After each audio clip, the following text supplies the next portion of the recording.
In exercise 5A, we are asked to consider the total claim amount process S in the Cramér-Lundberg model.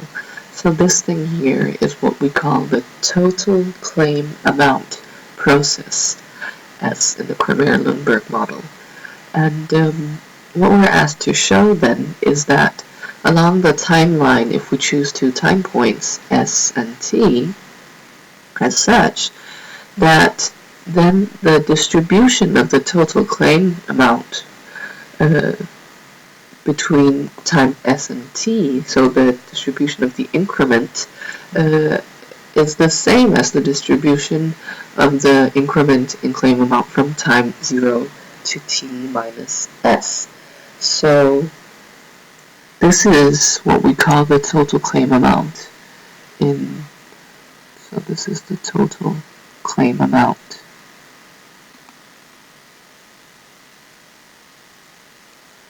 in the time interval 0 to T minus S, yes? And this is the total claim amount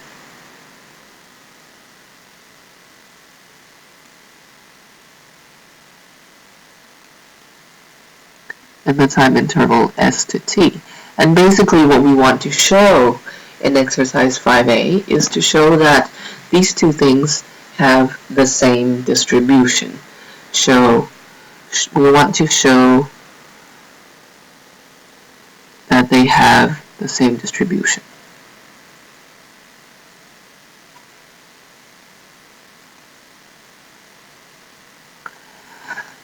So there are different ways to tackle this. One way to show that two stochastic variables have the same distribution is, well, to show that they have the same distribution function. So one strategy will be to show that for every x greater than or equal to 0, we would like to show that the probability that the increment from S to T is smaller than or equal to x. Well, that is the same as the probability that the increment from time 0 to T minus S is smaller than or equal to x. So this is the first strategy that we can apply to show this. Another strategy that we can apply instead would be to use characteristic functions, because we know that if two distributions have the same characteristic function, that means that they have the same distribution, that the distributions are equal. So another trick that we could use is to show that the mean value of the characteristic function of this here, so e to the I x s, so this increment, to show that this is equal to the characteristic function of this thing that is on this side.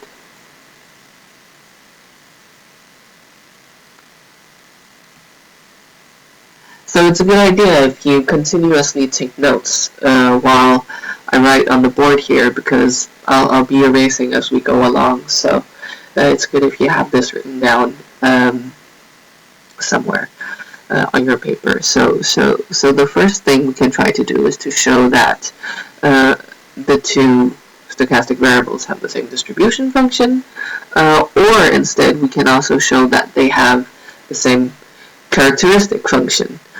So it's like, which one do we want to choose, right? Oh, sorry, I forgot to write the S here. The thing is, since this is a rather central and important exercise, we will try to show it both ways. So first, I will show you guys how to do it this way, and then I'll show you guys how to do it this way. Okay, so before we get started, let's also write up the definition of the Cramér-Lundberg model. So if you just write that on the side of your notes or something like that, so you can keep it as we go along, that would be just great. Let's see. So, definition of the Kremer-Lundberg model.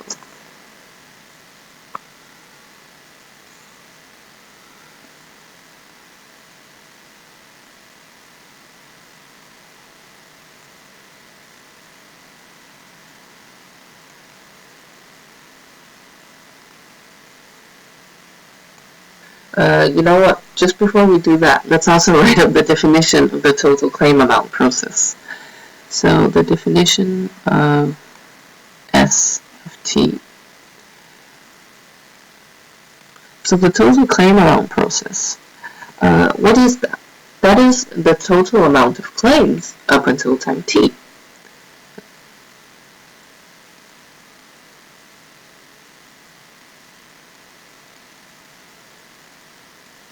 And when I say total amount of claims, I actually mean the sum of claim sizes. So the total amount of claim sizes up until time T.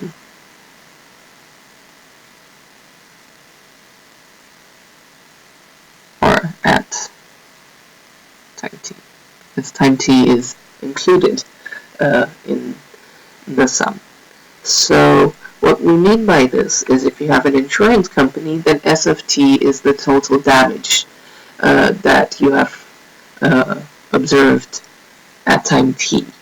And the way we write that is letting Xi denote the claim size for the ith claim,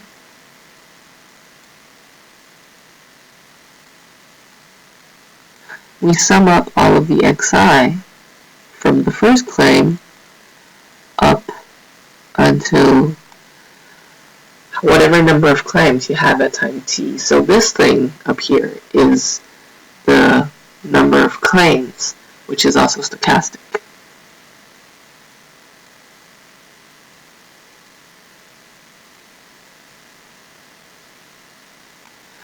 The thing to remember here is, well, what if n of t is equal to 0?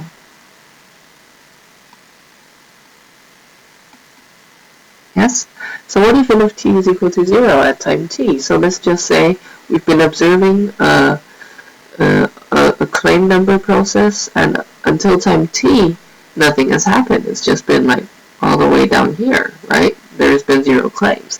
Well, in that case, if we do observe an n of t that looks like that, then that means the total amount of claim sizes at time t is also 0.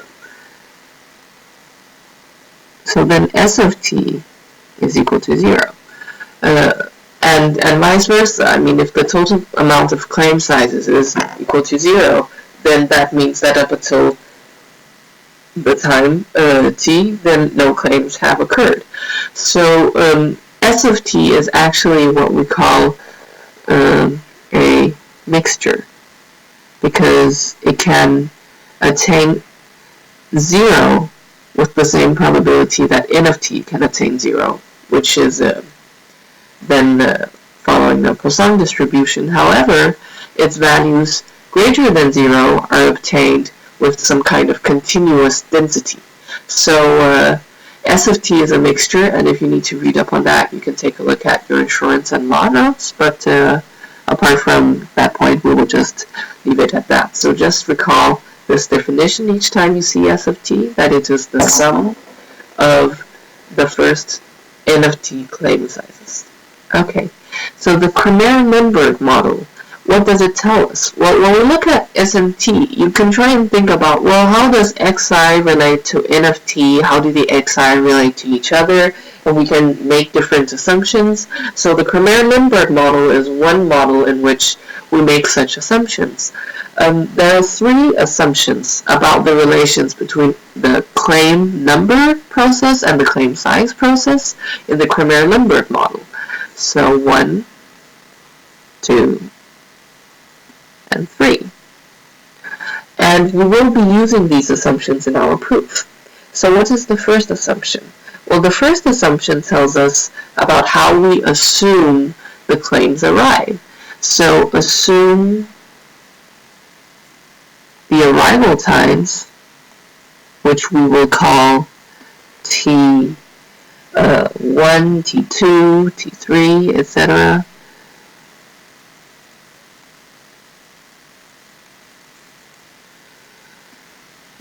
Well, the arrival times, they arrive according to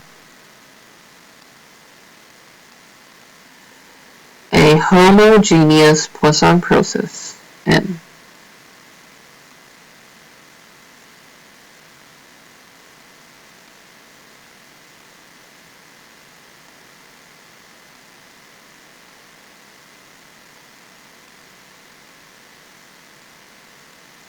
So what does it mean that a Poisson process is homogeneous? Well, that means that its intensity function is constant. And so in particular, it also means that the expected number of claims in one interval is the same as the expected number of claims in another time interval of the same size. So since lambda is constant, it also tells us that the increments have the same distribution on time intervals of similar length. So what does that mean? That means, in particular,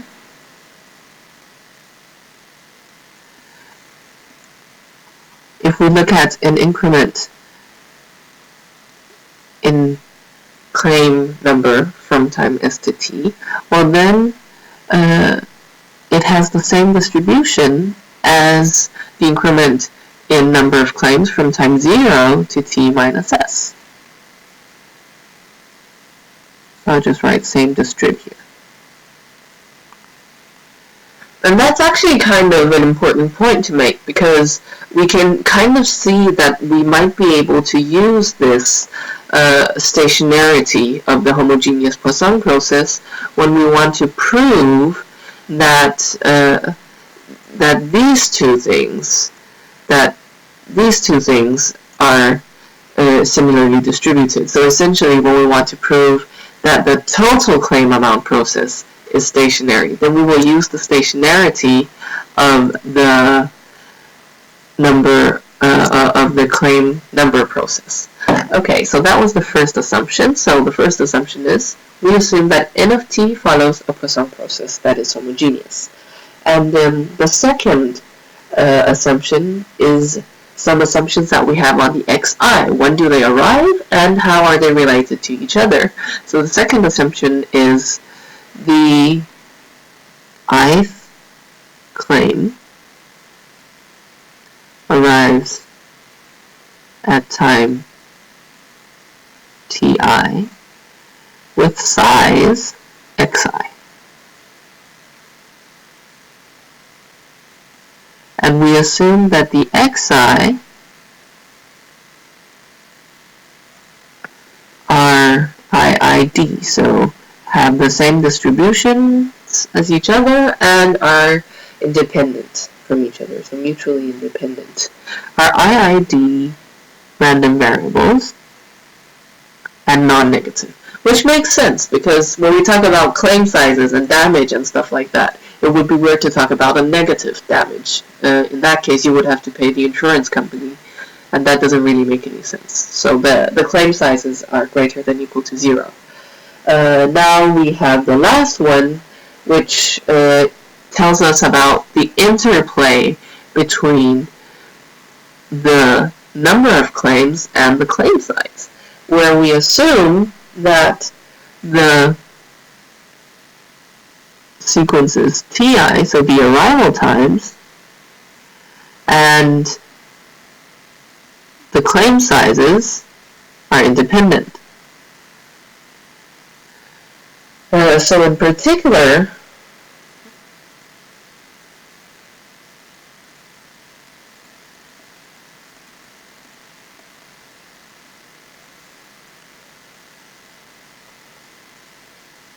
the claim number process and the claim sizes are independent, because there is a special kind of one-to-one correspondence between the claim arrival times and the claim number process. Okay, so just before we continue, let us confirm in a way. What does it mean that two processes are independent? That's quite important to understand, even if we won't be using it completely here. So when we say that these two claim processes, when we say that these two processes are independent, what we actually mean is that for any subset I and J in the naturals, well, then it holds that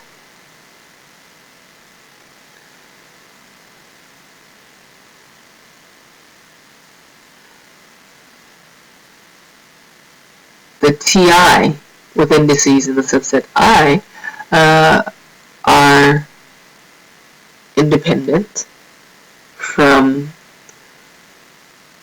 the Xj with indices in the subset J. And basically what I'm writing here is I'm saying no matter how I choose the indexes here and the indexes here, I have to have that the joint distribution of the stochastic variables, for example, T1, T3, and T4, has to be independent from the distribution of the joint distribution of the variables x2, x5, and x12 and x15, for example. So there needs to be independence between the finite dimensional joint distributions, no matter how I choose the indexes, and that's what it means for two stochastic processes to be independent. Okay, so this was a run-through of some of the basics and the definitions that you will need to know in order to do the exercise. So now you can kind of, before you go on to watch the solutions, you can kind of try and see if you probably learned some new information that can help you solve this exercise on your own, and try to take a look at that. So happy solving, and see you in the next video where we will apply strategy 1 to show that the claim amount process is stationary.